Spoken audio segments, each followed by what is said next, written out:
नारे तकबीर, इनकलाब इनकलाब, इनकलाब इनकलाब। मियां नवाज शरीफ साहब, ये कौन से वोट को आप इज्जत देते हैं? आप तो चौधरियों को, खानों को, वडेरों को इज्जत देते हैं। आप तो जागीरदारों, सरमायाकारों को इज्जत देते हैं। आप तो अपनी पार्टी के ग्रास रूट वर्कर को इज्जत नहीं देते। अगर आप उसको इज्जत दे रहे होते तो उसके लिए भी इलेक्शन का कोई इंतखाब करते, उसका भी कोई इंतजाम करते, उसको भी बाइख्तियार बनाते। ना आपने पहले बनाया, ना आप अब बनाना चाहते हैं।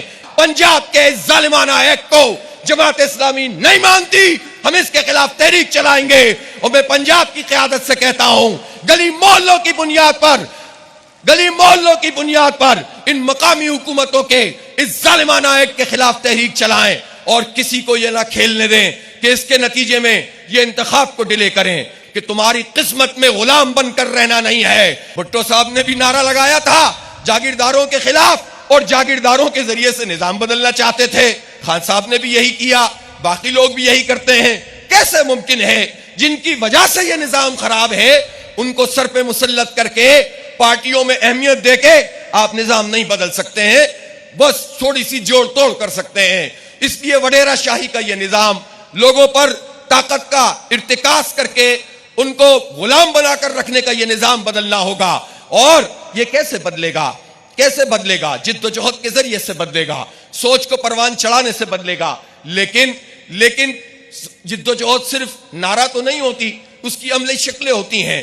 तो जुल्म की जो ये शक्लें मौजूद हैं इसको उजागर किया जाएगा, उस पर तहरीक चलाई जाएगी। मसलन अगर मैं ये कहूं कि अब भी 7-8% से जायद लैंड वो वाली अभी भी मौजूद है जो उन जागीरदारों के पास है जो अंग्रेज ने उन्हें अता की थी, तो कम से कम वो तो उसकी तो लैंड रिफॉर्म्स होनी चाहिए, वो तो किसानों को मिलनी चाहिए। फिर अभी आपने पिछले दिनों देखा कि कारपोरेट सेक्टर को बहुत बड़े पैमाने पर जमीनें अलॉट की गई और कहा गया कि ये यहां पर आबादकारी करेंगे। तो भाई किसानों को बाख्तियार क्यों नहीं बनाते? इसलिए हम ये कहते हैं कि पहले एक जागीरदार, अब कारपोरेट जागीरदार, वो भी पहले गुलाम बनाता था, ये नए आका आ गए, ये भी गुलाम बनाकर रखेंगे, ये भी उनके बच्चों को नहीं पढ़ाएंगे, ये भी उनसे बेगार लेते रहेंगे। हर फसल के बाद किसान मकरूज होता रहेगा और जागीरदार ताकतवर होता रहेगा। और अब तो वो लोग आ जाएंगे जो दुनिया की जदीद चालाकियां भी जानते हैं, तो फिर वो मजीद लोगों को गुलाम बनाएंगे।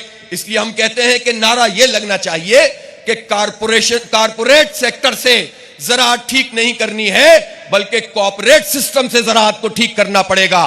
कोऑपरेट सिस्टम का मतलब यह होता है कि उसमें किसान भी स्टेक होल्डर होता है, उसमें मेहनत करने वाला मजदूर, वो खेत मजदूर कि जिसमें